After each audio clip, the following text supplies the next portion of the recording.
Welcome to the channel students. तो आज हम इस वीडियो में एक्सप्लेन करने वाले हैं डिफरेंशियल इक्वेशंस का पूरा चैप्टर। ठीक है, तो इस चैप्टर में जितने इंपॉर्टेंट फॉर्मूले हैं, जितनी इंपॉर्टेंट प्रॉब्लम्स हैं, वो सभी आपकी इस वीडियो में होने वाली है। बिल्कुल सिंपल सा ये आपका एक यूनिट है, तो प्लीज़ इस वीडियो को आपको अच्छे से सुनना है और सभी प्रॉब्लम्स को साथ में सोल्व आउट करना है। ठीक है, थोड़ा सा मुश्किल होता है, बट एक बार अगर आप लोग इसे स्टार्ट कर देते हैं, ठीक है, तो आपको अच्छे से अंडरस्टैंडिंग होनी शुरू हो जाएगी। फिर आपका पूरा चैप्टर कंप्लीटली यहाँ पर इजीली हो जाएगा। ठीक है, तो स्टार्ट करते हैं इस वीडियो को। तो सबसे पहले हम डिफरेंशियल इक्वेशंस क्या होती हैं, वो सभी इक्वेशंस जिनमें डिफरेंशियल कोफिशिएंट्स इन्वॉल्व हों।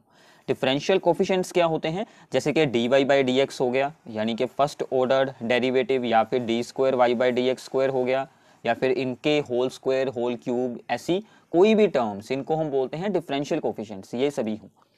यहाँ पर इंडिपेंडेंट वेरिएबल x होता है जिसके विद रिस्पेक्ट टू डिफरेंशिएशन हुई हो, और यहाँ पर डिपेंडेंट वेरिएबल होता है y। ये तो इंट्रोडक्शन हो गई। ठीक है, तो सबसे इंपॉर्टेंट हम डिफरेंशियल इक्वेशन में सोल्व करते हैं ऑर्डर एंड इट्स डिग्री।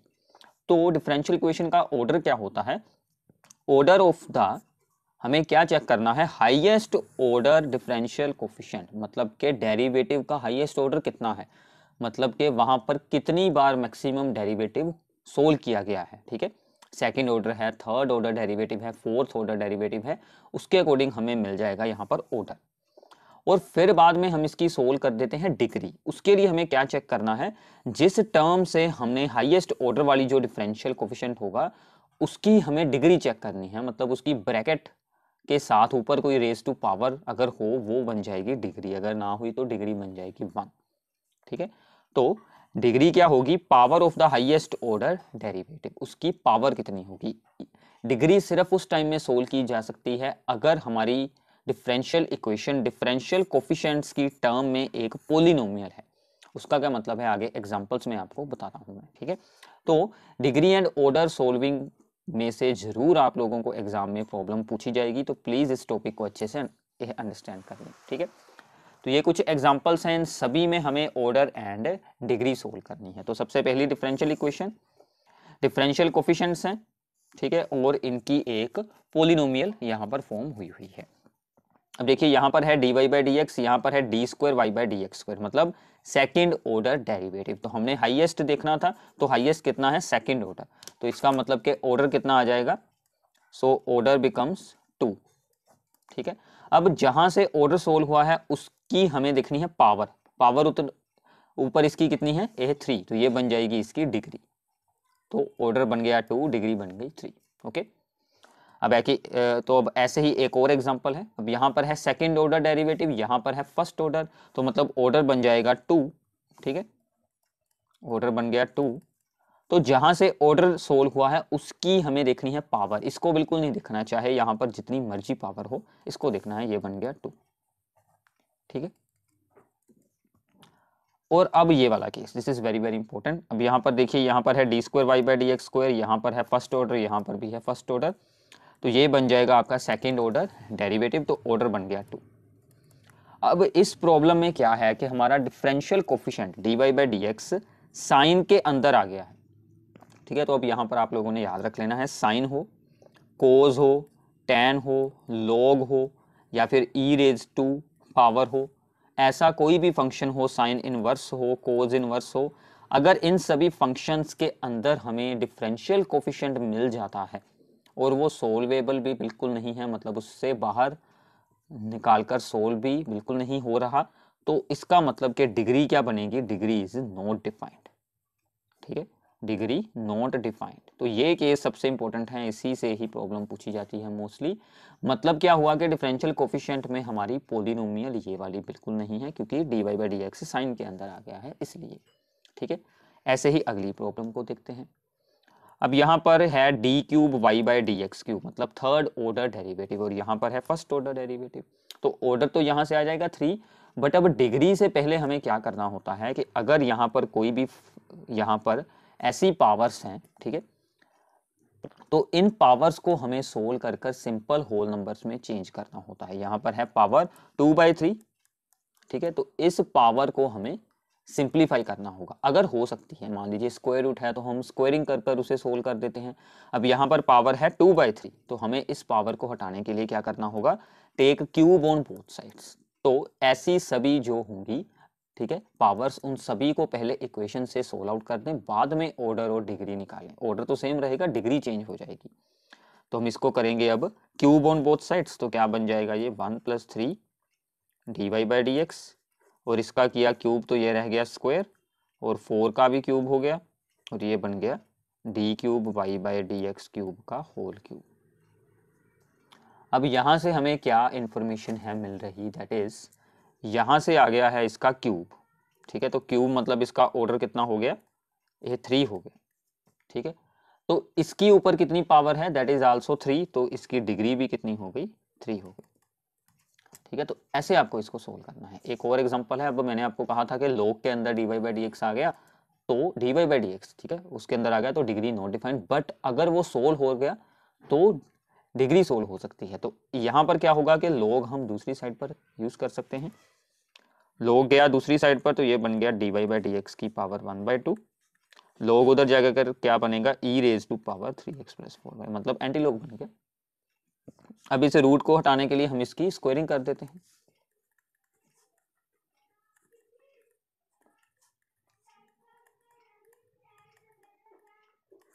सो इसकी स्क्वायरिंग करती है, तो यहाँ से रूट हट गया, मतलब ये जो पावर थी 1/2 वो हट गई, और यहाँ पर भी स्क्वायर हो गया। अब इसको आप लोग ध्यान से ऑब्जर्व करें, e⁻² में x y आ सकते हैं, बट डिफरेंशियल कोफिशिएंट बिल्कुल नहीं आ सकते। तो यहाँ पर है फर्स्ट ऑर्डर डेरिवेटिव और उसकी पावर भी है 1, तो both order and degree are 1, ठीक है। डिग्री भी 1 एंड ऑर्डर भी 1 आ जाएगा, ठीक है। तो ऐसे आपको डिग्री एंड ऑर्डर सोल्व करने हैं। आई होप कि इन सभी एग्जाम्पल्स के साथ आपको डिग्री एंड ऑर्डर सोल्व करना जरूर आ जाएगा, ठीक है। तो आगे चलते हैं, डिफरेंशियल इक्वेशन हम बना कैसे सकते हैं और उसका सोल्यूशन कैसे कर सकते हैं।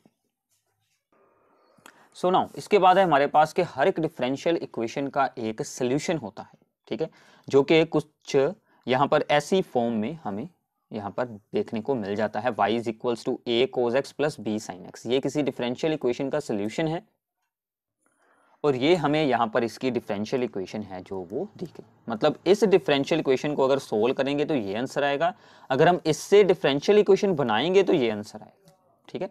अब इसमें आप लोगों ने याद क्या रखना है, इस सोल्यूशन में जितने आर्बिट्रेरी कॉन्स्टेंट्स होंगे जो कि a एंड b हैं, उतनी बार हमें इसका डेरिवेटिव करना है, मतलब कि डिफरेंशियल इक्वेशन का ऑर्डर भी उतना ही होगा, ठीक है, ओके। तो जिस सोल्यूशन में आर्बिट्रेरी कॉन्स्टेंट्स होते हैं उसे हम बोलते हैं जनरल सोल्यूशन, और अगर इनकी भी कुछ स्पेसिफिक वैल्यूज चूज कर ली जाए, जैसे 2 3 4 5 समथिंग, तो ये बन जाएगा इसका एक पर्टिकुलर सोल्यूशन, ठीक है। तो इसको हमें अब कर कर दिखाना है वेरीफाई, मतलब इसका 2 बार डेरिवेटिव कर कर ये आंसर हमें मिलना चाहिए, ठीक है। तो स्टार्ट करते हैं, y = a cos x + b sin x, differentiate with respect to x dy/dx, और यहाँ पर a cos x का क्या बन जाएगा, माइनस साइन, तो ये बन गया a × -sin x, plus b sine का क्या बन जाएगा, cos x, ठीक है। Now differentiate again with respect to x, ये बन गया d² y/dx², और यहाँ पर साइन का बन जाएगा cos, और cos का बन जाएगा माइनस साइन। अब ये तो आपके लिए सिंपल था, इन दोनों में से माइनस आ जाएगी कॉमन, तो ये बच गया।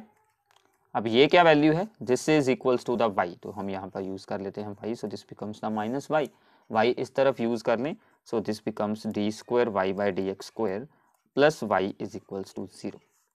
सो ऐसे हम इसको वेरीफाई कर सकते हैं। अब इसमें कुछ इंपॉर्टेंट पॉइंट्स आप लोगों को याद रखने हैं कि किसी भी डिफरेंशियल इक्वेशन के सोल्यूशन में नंबर ऑफ आर्बिट्रेरी कॉन्स्टेंट्स आप लोगों को जनरली ये पूछे जाते हैं।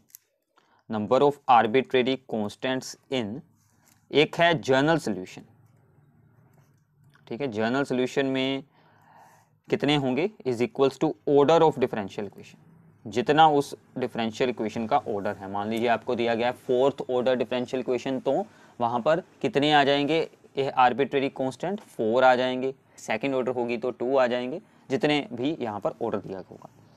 ऐसे अगर हमें सोल्व करने हो number of arbitrary constants in a है पर्टिकुलर सोल्यूशन। तो पर्टिकुलर सोल्यूशन में हम क्या करते हैं कि जो आर्बिट्रेरी कांस्टेंट्स की स्पेसिफिक वैल्यूज को सोल्व कर यूज कर लेते हैं। So there is zero a arbitrary constant, ठीक है, जीरो आर्बिट्रेरी कांस्टेंट, क्योंकि उनकी वैल्यूज को सोल्व कर यूज कर लिया गया है, देयरफॉर आर्बिट्रेरी कांस्टेंट वहां पर जीरो है, ठीक है। वैसे हो सकते हैं कोई भी कांस्टेंट वैल्यू, बट वो आर्बिट्रेरी नहीं होंगे। आर्बिट्रेरी कांस्टेंट्स होते हैं जिनकी वैल्यूज हम चूज कर सकते हैं, उनके लिए डिफरेंट ऑप्शंस रहते हैं, ठीक है। जैसे ए और बी थे, उन दोनों की प्लेस पर कोई भी वैल्यू यूज की जा सकती थी, ठीक है। तो ये बातें आप लोगों ने याद रखनी है। तो ऐसे आपको कोई भी सोल्यूशन दिया जा सकता है और उसकी डिफरेंशियल इक्वेशन बनाने की प्रॉब्लम भी एग्जाम में पूछी जा सकती है। अब हम इसके ऑपोजिट एक्सप्लेन करने वाले हैं कि किसी डिफरेंशियल इक्वेशन को सोल्व कर उसका सोल्यूशन हमें कैसे सोल्व करना है। उसके हमारे पास डिफरेंट मेथड्स हैं, वो सभी मेथड्स हम यहाँ पर एक्सप्लेन करने वाले हैं। सो नाउ डिफरेंशियल इक्वेशन की सोल्विंग के लिए हमारे पास सबसे पहला मेथड है, that is the variable separable form, ठीक है। अब इसमें क्या होता है कि मान लीजिए आपकी डिफरेंशियल इक्वेशन कुछ ऐसी फॉर्म की है, dy by dx is equals to function of x and the function of y, मतलब x और y की टर्म्स वहां पर सेपरेट हो रही हैं, ठीक है। तो हम क्या करेंगे कि दोनों साइडों पर, एक साइड पर dy को ऊपर रख लेंगे, दूसरी साइड पर dx को ऊपर ले जाएंगे। कोई भी डिफरेंशियल इक्वेशन सोल्व करनी हो, यही हमारा सबसे इंपॉर्टेंट काम है कि हमें dy by dx को पहले सोल्व कर लेना है, ठीक है। तो dy एक साइड पर ऊपर रख ली, dx इधर ऊपर आ गई। अब x वाला जो एक्सप्रेशन होगा उसको यहीं रखेंगे, मतलब x वाली साइड पर, और y वाली टर्म इस साइड पर आ जाएगी। फिर हम इसका करेंगे इंटेग्रल, तो इंटेग्रल होकर इसका सोल्यूशन आएगा। तो याद रखिएगा, डिफरेंशियल इक्वेशन को सोल्व करने के लिए इंटेग्रल करना है और डिफरेंशियल इक्वेशन बनाने के लिए हमें डेरिवेटिव करना है, ठीक है। एग्जाम्पल सोल्व करते हैं तो आपको वहां से आइडिया होगा कि हमें कैसे प्रॉब्लम्स को सोल्व करना है। So this is an differential equation, हमें इसका सोल्यूशन फाइंड करना है। तो यहाँ पर है dx और यहाँ पर है dy। तो पहले हम क्या करेंगे, हम सबसे पहले ये देखेंगे जब आपको एग्जाम में प्रॉब्लम आएगी कि वेरिएबल सेपरेबल फॉर्म है या फिर कोई और फॉर्म है। अब यहाँ पर हम क्या करेंगे कि dy वाले एक्सप्रेशन को इस साइड पर रखते हैं, ये वाला सारा, और dx वाला एक्सप्रेशन हम दूसरी साइड पर यूज कर लेते हैं। ये पूरी टर्म उस तरफ जाएगी तो ये बन जाएगा माइनस, ठीक है। अब अगर तो x और y की टर्म्स यहाँ पर सेपरेट हो रही हैं, मतलब इजीली, तो सीकेंड स्क्वायर एक्स से यहीं पर रखते हैं x वाली साइड पर, इसको यूज करते हैं दूसरी साइड, और यहाँ से इसको यूज करेंगे दूसरी साइड। तो ये बन गया सीकेंड स्क्वायर y dy, और यहाँ से क्या आएगा डिवाइड में tan y, और दूसरी side minus secant square x divide में क्या आएगा tan x। अब देखिए वेरिएबल सेपरेट हो चुके हैं, क्योंकि यहाँ पर है ओनली y वाली टर्म्स, यहाँ पर ओनली x वाली टर्म्स, तो हमें इंटीग्रेट कर देना है, ठीक है। अब इसका इंटीग्रल क्या आएगा, secant square y over tan y, और दूसरी तरफ है minus secant square x over tan x dx, ठीक है। तो साथ में हम रख लेते हैं कांस्टेंट c डैश, अभी रख लेते हैं क्योंकि बाद में इसको चेंज करना पड़ सकता है, इसलिए। अब देखिए इसका इंटीग्रल बिल्कुल सिंपल है, जो डिनोमिनेटर में वैल्यू है उसका डेरिवेटिव एग्जैक्ट ऊपर है पड़ा, तो अगर हम इसको करते हैं सब्स्टिट्यूट, मैं इसको कुछ भी ज्यूम कर लेता हूं तो ये पूरी टर्म भी सब्स्टिट्यूट हो जाएगी। तो इसका इंटीग्रल क्या आ जाएगा, लॉग मोड tan y, ठीक है। अगर डिनोमिनेटर वाले फैक्टर का डेरिवेटिव एग्जैक्ट ऊपर पड़ा हो तो उसको हम लॉग मोड में लिख सकते हैं। ऐसे ही इस तरफ आ जाएगा लॉग मोड tan x, ठीक है। अब अगर इन दोनों के पास भी है log, तो हम c डैश के साथ भी log यूज कर सकते हैं ताकि हमारे आंसर जो है वो सिंप्लीफाइड फॉर्म में यहाँ पर आ जाए। तो हम यहाँ पर क्या लिख लेंगे, log c कर लेंगे इसको, ठीक है। अब ये इस तरफ आकर इसमें हो जाएगा a प्लस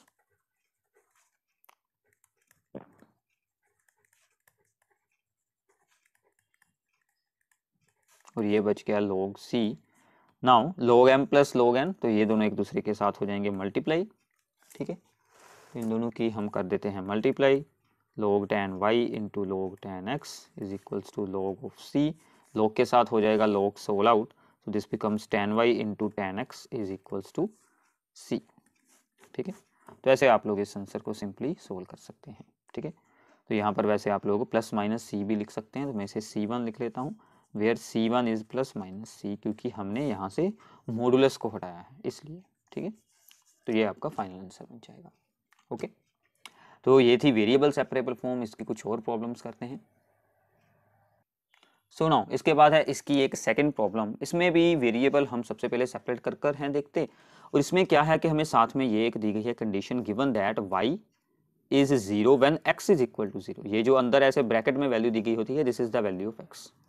जब x 0 होगा तो y भी 0 है, ये हमें बताया गया है। इसका मतलब क्या होता है कि हमें क्या सोल्व करना होगा, we have to solve the particular integral, मतलब हमें एंड में c की वैल्यू भी सोल्व करके दिखानी है। ठीक है, तो स्टार्ट करते हैं।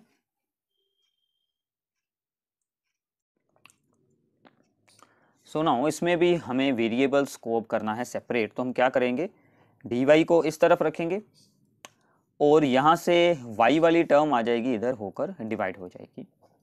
ठीक है, कोसेकेंड y, dx ऊपर चला जाएगा, सो this becomes x cube into dx। ठीक है, सो नाउ अब हमें इसका करना है इंटेग्रल। तो पहले कोसेकेंड को ऊपर, कोसेकेंड का reciprocal that is the sine y, और यहाँ पर तो सेम रहेगा x क्यूब dx। तो इन दोनों का हमें इंटेग्रल कर देना है। साइन का इंटेग्रल क्या आएगा, माइनस कोस y। ठीक है, और यहाँ पर x क्यूब का बन जाएगा x की पावर 4/4 प्लस हम कर देंगे कांस्टेंट ऑफ इंटीग्रेशन c। ठीक है, तो अब सिर्फ हमें सिंपल सा यहाँ पर क्या काम करना है कि हमें इसे c की वैल्यू सोल्व करनी है। तो उसके लिए हमें क्या यूज करना है, when x is equals to 0 then y is also equals to 0, this one. ठीक है, so using these conditions here, so this becomes the minus cos 0, this becomes x की वैल्यू लगाएंगे 0, so this whole value becomes 0, so cos 0 is 1, so this becomes the minus 1 is equals to c। तो c की value आ चुकी है -1। तो इस value को हमें अपने इस सोल्यूशन में यूज कर देना है। so therefore solution is minus cos y x raised to power 4/4 minus 1। तो ये वाली टर्म भी इस तरफ लिख लें, so this becomes x raised to power 4/4 plus cos y minus 1 is equals to 0। This is the final solution. ठीक है, तो ऐसे हमें सिंपली वेरिएबल सेपरेबल फॉर्म में ये हमने क्या सोल्व किया है, this is the particular solution. ठीक है, तो ये हो गई आपकी फर्स्ट फॉर्म। यहाँ पर सबसे इंपॉर्टेंट क्या है कि आपको कॉन्सेप्ट को समझना है। ठीक है, कैसे हमें किस फॉर्म को सोल्व करना है। प्रॉब्लम्स बहुत सारी हैं प्रैक्टिस के लिए, एक बार आप लोगों को कॉन्सेप्ट समझ आ जाता है देन आप लोग कोई भी प्रॉब्लम अच्छे से सोल्व ये कर सकते हैं। ठीक है, अब इसकी सेकंड फॉर्म शुरू करते हैं, उसको अच्छे से ध्यान से आप लोगों ने सुनना है। ठीक है, होमोजीनियस डिफरेंशियल इक्वेशन के बारे में। सो नाउ अब है हमारे पास होमोजीनियस डिफरेंशियल इक्वेशन। तो इसमें कुछ ऐसा होगा कि dy/dx जब हम सोल्व करेंगे तो सामने कुछ ऐसा फंक्शन आ जाएगा जो कि x एंड y की फॉर्म में होगा, और उसमें वेरिएबल्स जो हैं वो सेपरेट नहीं हो सकते होंगे। ठीक है, अगर वेरिएबल सेपरेट नहीं हो रहे तो हमें ये चेक करना है कि क्या वो होमोजीनियस है। होमोजीनियस का क्या मतलब है कि कुछ ऐसा फंक्शन हो जिसमें अगर हम x की जगह पर k इंटू एक्स, y की जगह पर k इंटू वाई यूज करें तो k की कुछ पावर k स्क्वायर k या फिर k की पावर 0 भी हो सकती है, वो सभी टर्म्स में से कॉमन आ जाए। या फिर ये जो हमारा फंक्शन है इसे किसी हम ऐसी फॉर्म में रिप्रेजेंट किया जा सकता हो x raise to power n into function of y over x। ठीक है, तो इसकी एग्जांपल्स में मैं आपको यह समझाता हूं कि इसका क्या मतलब होता है कि हमें होमोजीनियस की चेकिंग कैसे करनी है और बाद में उसको सोल्व कैसे करना है। सोल्विंग के लिए हमें क्या करना है, जब होमोजीनियस की हमें श्योरिटी हो जाए then put y is equals to v into X. V हमारा न्यू वेरिएबल है। ठीक है, तो इसका करें डेरिवेटिव dy/dx, यहाँ पर u इंटू वी यानी कि प्रोडक्ट रूल के साथ आएगा v plus x into dv/dx। तो ये दोनों वैल्यूज हमें अपनी यहाँ पर डिफरेंशियल इक्वेशन में यूज कर उसकी वेरिएबल सेपरेबल फॉर्म बन जाएगी, उसको आप लोगों ने सोल्व आउट कर देना है। ठीक है, तो इसकी एक एग्जांपल से मैं आपको ये सब कुछ एक बार अच्छे से एक्सप्लेन कर देता हूँ। ठीक है, so this is the differential equation. तो मैंने जैसे आपको इससे पहले बताया था, कोई भी डिफरेंशियल इक्वेशन हो सबसे पहले हमें क्या करना है, dy/dx को सोल्व आउट करना है। तो dy वाली टर्म्स इस तरफ रखें और ये गया दूसरी तरफ। ठीक है, सो नाउ dx आ जाएगा यहां पर डिवाइड में और ये ऊपर ही रहेगा और ये चीज बन गई। अब देखिए होमोजीनियस में हमें दो चीजों का मेनली ध्यान रखना है। एक तो सभी जितनी भी टर्म्स होंगी x और y की फॉर्म में सभी की टोटल पावर सेम होगी। जैसे यहाँ पर x का स्क्वायर है, y का स्क्वायर है, यहाँ पर x एंड y दोनों की पावर्स को ऐड कर दें तो 2 बन रही हैं। तो सभी टर्म्स की सेम पावर है तो होमोजीनियस डिफरेंशियल इक्वेशन बन सकती है। और सेकंड बात, साइन कोज log e raise to power ऐसे किसी भी फंक्शन में x या फिर y अगर हुई तो वो होमोजीनियस बिल्कुल नहीं बनेगी। क्या हो सकता है इनमें?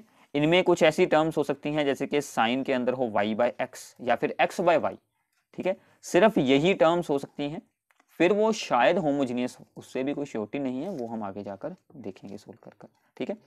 तो अगर साइन एक्स हुआ, कोस वाई हुआ या फिर कुछ ऐसी टर्म हुई तो वो होमोजीनियस बिल्कुल नहीं बनेगी, ठीक है। तो ये बात आप लोगों ने याद रखनी है। बाकी हमेशा आपको ये रूल याद रखना है कि हमें होमोजीनियस को कैसे प्रूफ कर दिखाना है, ठीक है। तो ये हो गया D Y by D X. तो अब हमें इसे होमोजीनियस प्रूफ कैसे करना है, तो ये बन गया हमारा एफ ऑफ एक्स वाई। सो इसको मान लेते हैं एफ ऑफ एक्स वाई, ठीक है। तो अब हमें क्या करना है कि x और y की जगह पर यूज करना है kx इंटू के वाई। तो इसका क्या मतलब है कि यहाँ पर x तो x रहेगा, x की जगह पर हमने क्या यूज कर लिया kx। सो ये बन गया k स्क्वायर एक्स स्क्वायर, यहाँ पर क्या बन गया k स्क्वायर वाई स्क्वायर और डिवाइड में 2 kx into K Y. So this becomes the k square X Y. अब देखिए कि k स्क्वायर यहाँ से भी आ जाएगा कॉमन और यहाँ से भी आ जाएगा कॉमन। सो यहाँ से आया कॉमन k स्क्वायर तो ये बच गया फिर से X square minus Y square, ठीक है। अब ऐसे ही डिनोमिनेटर में से भी आ जाएगा k स्क्वायर कॉमन तो ये बच गया 2xy। k स्क्वायर के साथ हो गया k स्क्वायर हमारा सोल्व आउट। तो यहाँ पर k की पावर 0 बाहर आई है और ये फिर से हमारा f ऑफ एक्स वाई आ चुका है। तो यहाँ पर क्या आई है k की पावर 0, ठीक है। तो इसका मतलब this is the homogeneous differential equation of degree 0। ध्यान से सुनिए, ये भी पूछा जाता है कि इसकी डिग्री कितनी है। अगर यहाँ पर k की जितनी पावर भी बाहर आ जाएगी, ठीक है ना, बच जाएगी मतलब सोल्व आउट होकर, वो इसकी होमोजीनियस डिफरेंशियल इक्वेशन की हमें डिग्री मिल जाती है। So this is of the 0 degree homogeneous differential equation, ठीक है। ये डिग्री और है जो हम इससे पहले सोल्व करते थे, वो वाली अलग डिग्री है, ये तो होमोजीनियस के बारे में है, ठीक है। So this is equals to minus this is equals to F of X Y. So this means that therefore our differential equation is homogeneous। तो यहाँ से हमें श्योरिटी हो जाएगी कि this is the homogeneous। तो अब हम इसका सोल्यूशन करते हैं। होमोजीनियस प्रूफ कर लिया ना, तो सोल्यूशन के लिए इसी को यूज करना है, ठीक है, इसी को ही यूज करेंगे इसको सोल्व आउट करने के लिए, ओके। तो ये मैं यहाँ पर आपके लिए दोबारा लिख देता हूँ। So this is the D Y by D X minus X square minus Y square by 2xy। तो हमें क्या करना था, put y is equals to v into X, ठीक है। तो यहाँ से इसका हम कर देते थे डेरिवेटिव। ये लोग आप लोग इस टर्म को याद भी रख सकते हैं। यहाँ पर प्रोडक्ट रूल लगेगा तो ये बन जाएगा। तो ये वैल्यू हमें यूज करनी है इसकी जगह पर और यहाँ पर y की जगह पर vx। तो इसकी जगह पर क्या लगेगा दिस वन, तो ये बन गया v plus x into D V by D X. तो यहाँ पर बच गया माइनस एक्स स्क्वायर, वाई की जगह पर आ गया वी स्क्वायर एक्स स्क्वायर और यहाँ पर आ गया 2x इंटू वी एक्स, ठीक है। अब यहाँ पर होगा क्या, जितनी भी होमोजीनियस आप लोग सोल्व करेंगे, यहाँ से एक्स स्क्वायर आ रहा है कॉमन, ऊपर क्या बचा 1 माइनस वी स्क्वायर और यहाँ पर भी एक्स स्क्वायर आ चुका है, ये सोल्व आउट हो जाएगा, ठीक है। एक्स तो यहाँ से सोल्व आउट हो चुका। अब ये जो v है ये हम दूसरी साइड पर ले जाएंगे। So this becomes x dv by dx minus 1 minus v square by 2v minus v, ये वाला v इस तरफ चला गया। अब इसका LCM लेंगे, so this becomes 2v, ये वाला अंदर यूज कर लें sine minus plus v square और ये इसके साथ मल्टीप्लाई हुआ 2v स्क्वायर, ठीक है। ओके है यहाँ तक। तो इसकी कुछ सोल्विंग थोड़ी सी होती है ज़्यादा, बट बाद में आपको इजीली इसके बारे में अंडरस्टैंडिंग हो जाएगी। So this becomes the minus v square, यहाँ से बच जाएगा तो ये बचा था -1। So this becomes -1 minus v square by 2v, ठीक है। और यहाँ पर है x dv बाई dx। अब dv को यहीं पर रखेंगे और ये सारी टर्म v वाली है, तो v वाली टर्म इस तरफ आएगी तो इसका रेसिप्रोकल हो जाएगा। तो साथ में अब मैंने यहाँ पर क्या किया कि 2v और इसमें से माइनस को रख लिया कॉमन, तो वो यहीं पर छोड़ दी, तो ये आ गया 1 प्लस वी स्क्वायर और यहाँ से dx गया ऊपर और x आएगी डिवाइड में, माइनस यहाँ से आया। आप लोग इस साइड भी रख सकते हैं, नो प्रॉब्लम, बट यहाँ से आपको सोल्व करना यहाँ पर इजी लगेगा। तो अब हमारी वेरिएबल सेपरेबल फॉर्म है, v वाले अलग हो गए, x वाले अलग हो गए। अब इसका कर दें इंटेग्रल, आप लोग अगले स्टेप में लिख सकते हैं। अब इसमें सेम इसका डेरिवेटिव ऊपर पड़ा है, ठीक है। तो इंटेग्रल आना बहुत ज़रूरी है। इंटेग्रल की ऑलरेडी रिवीजन वीडियोस भी हैं, पूरा एनसीईआरटी मैंने सोल्व किया है, वो आप लोग नीचे डिस्क्रिप्शन बॉक्स में इसे ओपन कर देख सकते हैं। इंटेग्रल सीख लीजिए। अगर आप लोगों ने इंटेग्रल अभी तक बिल्कुल भी नहीं सीखा है तो पहले उसकी 2-3 बेसिक वीडियो सुने, ठीक है, 2-3 एक्सरसाइजेस को सोल्व आउट करें, फिर बाद में आप लोग फुल रिवीजन वीडियो को सुनने, आपको इंटेग्रल अच्छे से आ जाएगा। ठीक है। तो इसका क्या है कि डिनोमिनेटर का डेरिवेटिव ऊपर है, then this again log of 1 + v², और यहाँ पर भी क्या आएगा minus log of mod x और साथ में c डैश। ये इस तरफ आकर होगा इसके साथ प्लस, तो ये बन गया log 1 + v² का मॉडुलस, ठीक है, और साथ में बन जाएगा प्लस log mod x, और इस तरफ है c डैश। इन दोनों को अब हो जाएगा log m × n का फॉर्मूला। तो v की जगह पर आप लोगों ने यूज कर देनी है वैल्यू ऑफ v। अब v की वैल्यू यहाँ से क्या निकलेगी, v की वैल्यू यहाँ से क्या निकलेगी, सो v becomes y/x।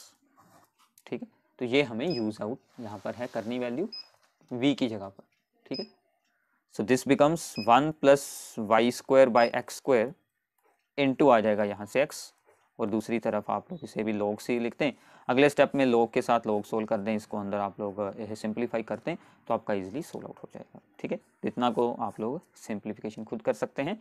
So this is the homogeneous differential equation. इसकी एक और एग्जांपल सोल्व कर लेते हैं। ठीक है। सो नाउ ये है हमारे पास एक और differential equation, x × dy/dx minus y + x × sine of y/x। ठीक है। तो मैंने आपको इससे पहले ही बताया था कि अगर साइन के अंदर y/x आए तो होमोजीनियस इक्वेशन हो सकती है, बट हमें सबसे पहले dy/dx को यहाँ पर सेपरेटली सोल्व करना है। ठीक है। तो dy/dx सोल्व कर लेते हैं। क्या होगा, ये दोनों टर्म्स जाएंगी उस तरफ, so this becomes y - x × sine of y/x, और डिवाइड में क्या आएगी, ये वाली x। ठीक है। अब इसे होमोजीनियस आप लोगों ने खुद प्रूफ करना है, तो मैं वो आपके लिए छोड़ रहा हूँ। क्या करना है, सिंपल जैसे हमने पिछले सब में किया था, x और y की जगह पर kx एंड ky यूज कर देखें कि k क्या सोल्व होकर आ रहा है, तो यहाँ पर होमोजीनियस हो जाएगा। ठीक है, सिंपल है। तो होमोजीनियस ये डिफरेंशियल इक्वेशन है, तो देयरफॉर पुट, पहले प्रूफ करना है, प्लीज ध्यान से सुन लीजिए, पहले प्रूफ करें फिर उसको रिटर्न में एक्सप्लेन करेंगे। This is an homogeneous equation, therefore put y = vx, और साथ में इसका डेरिवेटिव कर क्या बनेगा, dy/dx = v + x × dv/dx। ठीक है। अब ये वैल्यू यहाँ पर और बाकी सभी y की जगह पर vx लगाते हैं, तो यहाँ पर क्या बन जाएगा, v + x dv/dx = इसकी जगह पर vx - x साइन y की जगह पर vx/x और डिवाइड में x है। ठीक है। अब ये वाली x और ये वाली x आएगी बाहर और इस x के साथ सोल्व आउट हो जाएगी। So this becomes v minus, यहाँ पर x के साथ x कैंसिल हुई, माइनस साइन v। ठीक है। तो ये तो काफ़ी आपके लिए यहाँ पर सिंप्लीफाइड बन चुकी है फॉर्म। ठीक है। अब इसमें क्या होगा, ये v और ये v हो जाएगी आपस में कैंसिल, क्योंकि ये इस तरफ आएगी तो ये बन जाती थी माइनस की, तो कैंसिल हो गई। साइन v इस तरफ आ जाएगा, ठीक है, और dx और x उस तरफ चले जाएंगे। ठीक है। अब हमें इसका इंटीग्रल करना है। साइन का रेसिप्रोकल क्या होता है, कोसेकेंट। अब देखिए कि यह कोसेकेंट का इंटीग्रल आ गया है। क्या होता है इसका इंटीग्रल, कोसेकेंट का। ठीक है। मोस्टली हम इसे स्किप कर जाते हैं क्योंकि ये ज़्यादा यूजफुल नहीं होता। तो इसका इंटीग्रल क्या होता है, minus log mod cosecant v + cot v। इसके दो फार्मूले होते हैं। ठीक है। दोनों में से आप लोग कोई भी फॉर्मूला इसका यूज कर सकते हैं। तो ये हमारा मेन काम हो चुका है। अब सिर्फ आप लोगों को यहाँ पर क्या करना है, v की जगह पर आपको यूज कर लेना है y/x और इस टर्म को इस तरफ रख लें। बाकी आप लोग सिंप्लीफिकेशन इसकी यह खुद कर सकते हैं। ठीक है। तो ये थी सिंपल सी कुछ प्रॉब्लम। हमने दो प्रॉब्लम सोल्व कर ली है होमोजीनियस की। अब ऐसे ही इसकी जो थर्ड फॉर्म है, that is the linear differential equation of the first order, उसकी सोल्विंग मैं आपको बताता हूँ, उसे हमें कैसे सोल्व आउट करना है। सो नाउ इसके बाद है हमारी यहाँ पर third form, that is the linear differential equation of the first order. तो इसमें क्या होगा कि हमारी डिफरेंशियल इक्वेशन, ठीक है, किसी ऐसी फॉर्म में चेंज हो जाएगी जहां पर के dy/dx + py = q होगा। ठीक है। और ये जो p एंड q है, p and q are only functions of x। ठीक है। ये सिर्फ यहाँ पर x के ही फंक्शंस होंगे, ठीक है। तो ऐसी इक्वेशन में क्या होगा, सबसे इंपॉर्टेंट कि y जो है वो सिर्फ यहाँ पर आएगी y रेज टू पावर 1 की फॉर्म में, और वो ये कहीं पर भी बिल्कुल नहीं आएगी, ठीक है। अगर इक्वेशन ऐसी है तो हमें ये वाली फॉर्म मिल जाएगी। इसको सोल्व करने के लिए हमें क्या करना होगा, सबसे पहले जो यहाँ से p की वैल्यू आएगी आपको उसको सोल्व आउट कर लेना है। उससे हम सोल्व करेंगे यहाँ पर इंटीग्रेटिंग फैक्टर। ये क्या होता है, e raise to power integral of p dx, मतलब p का integral e raise to power में हमें रख लेना है, ठीक है। और यहां से हमें डायरेक्टली सोल्यूशन क्या मिल जाएगा डिफरेंशियल इक्वेशन का, solution is y into integrating factor, जो भी इसका आंसर आया होगा, is equals to integral solve करेंगे q, जो कि यहां पर वैल्यू होगी, into the integrating factor plus constant of integration. सिर्फ ये इंटीग्रल आपको फिर सोल्व करना है, वहां से आपका आंसर मिल जाएगा। मतलब मेन काम है हमारा फॉर्म के बारे में जानकारी वहां से देखना कि कौन सी फॉर्म डिफरेंशियल इक्वेशन की ये हमारे लिए बन रही है, वही हम फिर सोल्व करने के लिए रूल अप्लाई कर देते हैं, ठीक है। इसकी कुछ एग्जांपल्स करते हैं। अब देखिए कि जैसे ये वाली एग्जांपल है, अब ऐसे आपको ये नहीं आइडिया होगा कि ये कौन सी फॉर्म है। हमें क्या करना होगा, dy बाई डी एक्स पहले सोल्व करते हैं, और फिर हम देखते हैं कि शायद वेरिएबल सेपरेट हो जाएं, या फिर यहाँ पर होमोजीनियस हो, या फिर ये जो हमने अभी रीड की है ये वाली हो। तो ये बन गया x dy, ये पूरी टर्म जाएगी दूसरी तरफ, ठीक है, और dx आ जाएगा यहाँ पर डिवाइड में, और ये जो x है ये आ जाएगा इस तरफ डिवाइड, ठीक है। अब यहां से आप लोग साफ ये ऑब्जर्व जरूर कर सकते हैं कि वेरिएबल तो यहां पर सेपरेट हो नहीं सकते, ठीक है। दूसरी बात रही कि होमोजीनियस की, अब यहां पर x का स्क्वायर है, y की पावर 1 है और x की पावर 1 है, तो ये होमोजीनियस भी नहीं बन सकती। तो रह गई हमारी थर्ड फॉर्म। उसके लिए हमें क्या करना होगा कि y यहाँ पर सिर्फ एक बार आ रही है और वो भी y रेज टू पावर 1 है, तो मतलब ये फॉर्म हो सकती है। तो हमें इसे dy by D x plus p y plus is equal to q की फॉर्म में रिप्रेजेंट करना होगा। उसके लिए हम क्या करेंगे, y को एक बार करेंगे डिवाइडेड बाई x, ये वाली, और एक बार x को इसके साथ डिवाइड कर देंगे, ठीक है। अब ये जो टर्म है इसको हम इस तरफ यूज कर लेते हैं, so this becomes minus y over x, और वहां पर x के साथ एक x कैंसिल हो गया और ये बच गया 2x। So now compare with, इसके साथ करते हैं compare, dy by D x plus p y is equals to q, ठीक है। अब यहां से p की क्या वैल्यू आएगी, सो p becomes minus 1 over x, ठीक है, p की वैल्यू आ गई, एंड q की वैल्यू क्या आ रही है 2x, तो q बन गया हमारा 2x, ठीक है। p आ गया, q आ गया, सो this is the linear differential equation. ये वाली फॉर्म सेम आ चुकी है, यहाँ पर x है, यहाँ पर x है, और y सिर्फ एक बार है। अब यहाँ से हम सोल्व करेंगे ये इंटीग्रेटिंग फैक्टर, क्योंकि सबसे पहला काम हमारा यही था।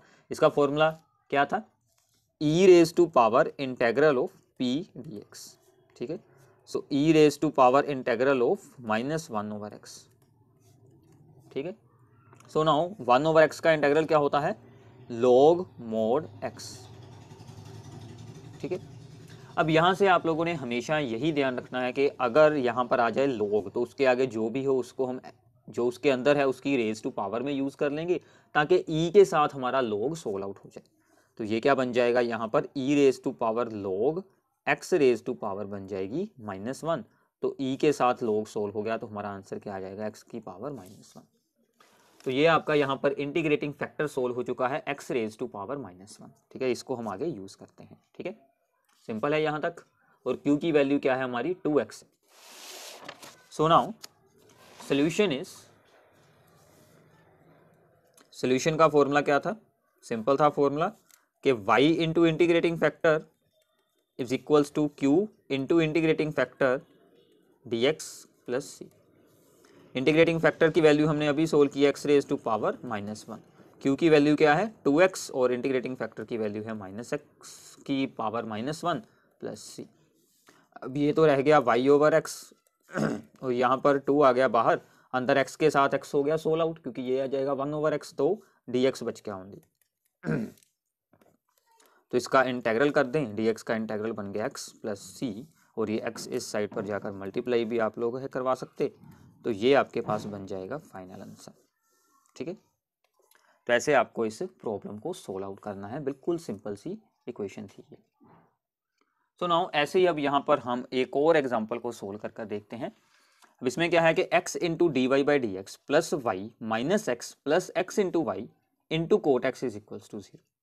अब हमारा तो सेम काम रहेगा, हम सबसे पहले d Y by D x को सोल्व आउट करेंगे, ठीक है। फिर इस पर हम ये देखेंगे कि ये कौन सी फॉर्म बन रही है।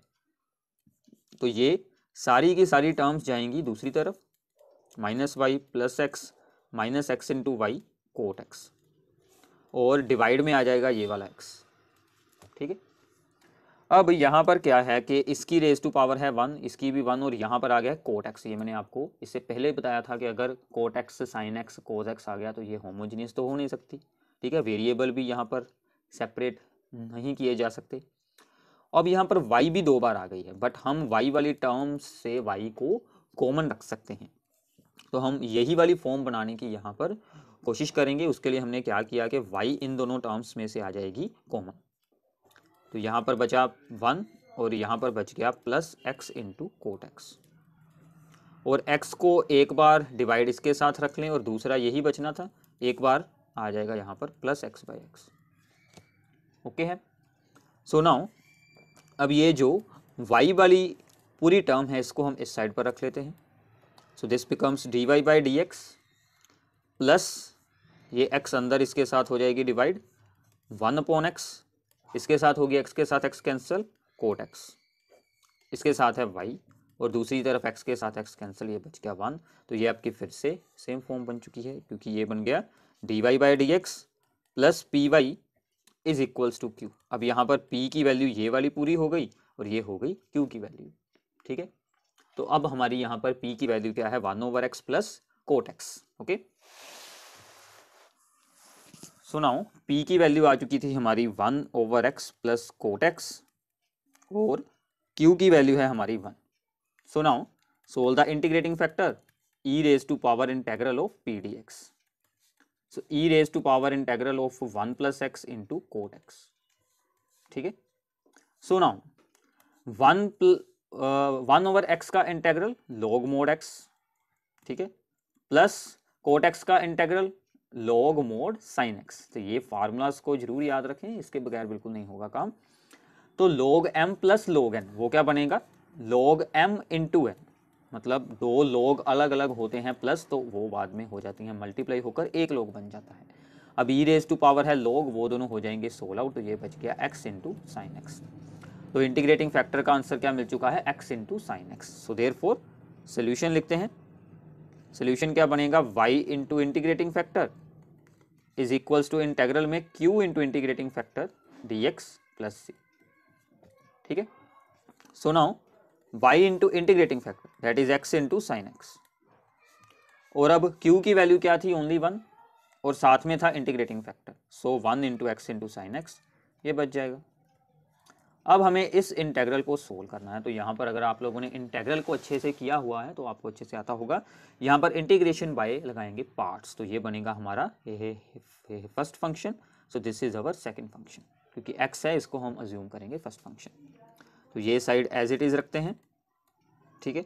तो ये बन गया, यहाँ पर क्या फार्मूला होता है, keep the first function integral of second function then minus integral के अंदर derivative of the first function that is dx by dx and multiplied by integral of the second function, ठीक है। तो ये होता है इंटीग्रेशन बाय पार्ट्स का formula, okay.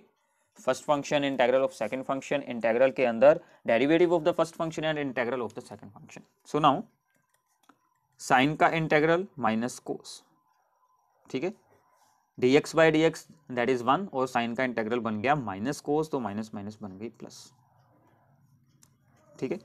सो ये बन गया x कोस x, कोस का इंटेग्रल प्लस साइन, तो ये आपका बन जाएगा अब यहाँ पर फाइनल आंसर। तो आप इसे ऐसे भी रख सकते हैं, no problem, x into y into sine x is equals to this one, ठीक है। तो ऐसे हमें डिफरेंशियल इक्वेशन को सोल्व करते हैं। तो ये थी कुछ examples related to the linear differential equation. कुछ मैं आपको यहाँ पर एक दो और स्पेसिफिक एग्जांपल्स है सोल्व करवाता हूँ, जिसमें कुछ हमें डिफरेंट मेथड के साथ इन्हें सोल्व करना पड़ता है, ठीक है। सो नाउ ये बहुत ही इंपॉर्टेंट एग्जांपल है, क्योंकि ये जो फॉर्म है, हमने जितनी भी अभी तक फॉर्म्स को रीड आउट किया उनमें से कोई भी फॉर्म डायरेक्टली इस पर बिल्कुल नहीं अप्लाई हो सकती, क्योंकि एक्स एंड वाई बोथ जो है वो कोज के एंगल के अंदर आ चुके हैं। ठीक है, तो हमारी ना तो ये यहाँ पर होमोजीनियस होगी, वेरिएबल भी सेपरेट होने यहाँ पर मुश्किल है, और जो हमने अभी फॉर्म की है लीनियर डिफरेंशियल इक्वेशन वो भी इसमें बिल्कुल नहीं अप्लाई होगी। तो ऐसे केस में हमें क्या करना पड़ेगा, हम इस एंगल को कुछ अज्यूम कर लेंगे। तो ये फॉर्म हम वेरिएबल सेपरेट में इस फॉर्म को चेंज कर सकते हैं। ठीक है, so this is the differential equation reducible to the variable separable form. ठीक है, so now put x plus y minus 1 is equals to some another variable such as t. So यहाँ से सोल्व करते हैं dy बाई डी एक्स की value, differentiate with respect to x, तो x का आ गया 1, y का dy बाई डी एक्स 1 का 0, और उधर dt बाई डी एक्स। ठीक है, तो dy बाई डी एक्स की वैल्यू हमारे पास क्या बन चुकी है, that is the dt by D X minus 1। Okay, तो ये सभी वैल्यूज हम यहाँ पर यूज़ करते हैं। So this becomes dt by D X minus 1, यहाँ पर लगाई वैल्यू ये वाली, इज इक्वल्स टू ये बन गया कोज ऑफ t, ये उधर जाएगा 1, so this becomes the t into d x is equals to 1 plus cos t. अब देखिए कि 1 प्लस कोज टी डिनोमिनेटर में आएगा, उसका इंटेग्रल सोल्व करना है, तो इसका फॉर्मूला अप्लाई कर दें हाफ एंगल वाला, सो this becomes 2 cos square T by 2। Okay, so now dx ऊपर चला जाएगा और ये सारी टर्म t वाली इस तरफ रख लेते हैं, so this becomes dt over 2 cos square T by 2, और उधर चला गया dx। अब करते हैं इंटेग्रल, ये बच गया 1/2 बाहर, कोस ऊपर जाकर क्या बनेगा सीकेंड स्क्वायर। अब सीकेंड स्क्वायर का इंटेग्रल तो होता है हमारे पास सिंपल। ठीक है, क्या इंटेग्रल होता है सीकेंड स्क्वायर का, दैट इज द tan। ठीक है, जो एंगल है वही सेम आएगा, बट साथ में जो एंगल है उसका डेरिवेटिव आएगा डिनोमिनेटर में। यहीं से मिस्टेक होती है बहुत सारे स्टूडेंट से। ये 1/2 एज इट इज रखें बाहर, और उधर है x प्लस सी, अब ये 1/2 के साथ हो जाएगा सोल आउट, t की वैल्यू यूज कर लेते हैं। सो ये आपका बन गया फाइनल आंसर, tan t की वैल्यू है x plus y minus 1 over 2 is equals to x plus C. अब ये बन गया आपका जनरल सोल्यूशन, बट अगर आप लोगों ने स्टेटमेंट को ध्यान से यहाँ पर देखा होगा तो क्या था, हमें ये साथ में कंडीशन दी गई है, तो हमें निकालना होगा particular solution, x is equals to 0, y is equal to 1, ये हम यूज़ करते हैं इस सोल्यूशन में। तो हम इसे यहाँ पर सोल्व करते हैं, put x is equals to 0 and y is equal to 1, यहाँ पर यूज़ करना है x 0 y 1, तो ये बन गया tan 0 plus 1 minus 1/2 is equals to x तो है 0, तो उस तरफ आ गया c, 1 के साथ 1 cancel, so this also becomes 0/2 tan 0 is equals to c, सो c बन गया 0। तो c 0 है, तो यहाँ से अगले स्टेप में आप लोग इसका लिख सकते हैं particular solution. So therefore the particular solution becomes tan x plus y minus 1/2 is equals to only x। ठीक है, क्योंकि c आ चुका है 0। ओके, तो ये इसका बन जाएगा पर्टिकुलर सोल्यूशन। तो ऐसे हम इस प्रॉब्लम को भी सोल्व कर सकते हैं। एक और छोटी सी यहाँ पर सिंपल सी प्रॉब्लम है, ठीक है, उसका मैं आपको सिर्फ ये स्टार्टिंग समझाऊंगा, बाकी आप लोगों ने खुद करना है। log dy by D x is equals to the 3x plus 4y। ठीक है, अब यहाँ पर हम क्या करेंगे कि log को दूसरी तरफ पहले लेकर जाएंगे। log दूसरी तरफ जाकर क्या बन जाएगा, यहाँ पर एंटी log बनता है, तो e raise to power 3x plus 4। अब हमें इसका क्या करना है, इसको हम ऐसे लिख सकते हैं e raise to power 3x into e raise to power 4y। अब ये जो y वाली टर्म आ जाएगी इस तरफ डिवाइड में, और x वाली टर्म ये जो है ऊपर चला जाएगा dx। ठीक है, इसको ऊपर लिख लेते हैं -4y dy। तो ये हो गए हमारे वेरिएबल सेपरेट। अब इसका आप लोगों ने सिंपली इंटेग्रल करना है। ई रेज टू पावर का इंटेग्रल तो सेम आ जाता है -4y, साथ में क्या होगा, इसका डेरिवेटिव आएगा डिवाइड में, तो क्या होगा इसका डेरिवेटिव -4, यहाँ पर आ गया 3x ओवर 3 प्लस सी।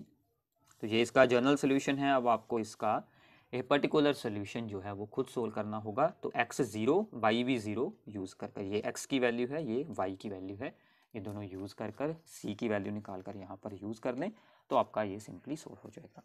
तो ये था आपके लिए डिफरेंशियल इक्वेशंस में से सभी important concepts plus important problems. तो आई होप कि आपका इसके साथ कंप्लीट डिफरेंशियल इक्वेशन हो जाएगा। तो प्लीज़ ऐसी कुछ प्रैक्टिस के लिए प्रॉब्लम्स आप लोग एनसीईआरटी बुक्स में से या फिर प्रीवियस ईयर एग्जाम्स में से ज़रूर सोल्व कर देखें। तो मैं इसके बाद आप लोगों के लिए डिफरेंशियल इक्वेशंस की मोस्ट रिपीटेड जो भी प्रीवियस ईयर एग्जाम्स की प्रॉब्लम होंगी उसके लिए एक सेपरेट वीडियो भी बना दूंगा। उतना टाइम आप लोगों ने खुद एनसीईआरटी में से इसकी प्रैक्टिस करनी है। तो एटलीस्ट उसकी एग्जांपल्स को ज़रूर सोल्व कर दें। अब आप लोगों को रूल्स सभी यहाँ पर अंडरस्टैंड हो चुके हैं, तो एग्जांपल्स के बाद आप लोग एक्सरसाइज को भी ज़रूर सोल्व कर देखें। So thanks for watching this video. इस वीडियो को अपने सभी फ्रेंड्स के साथ जरूर शेयर करें और हमारे चैनल को सब्सक्राइब करें। Thank you.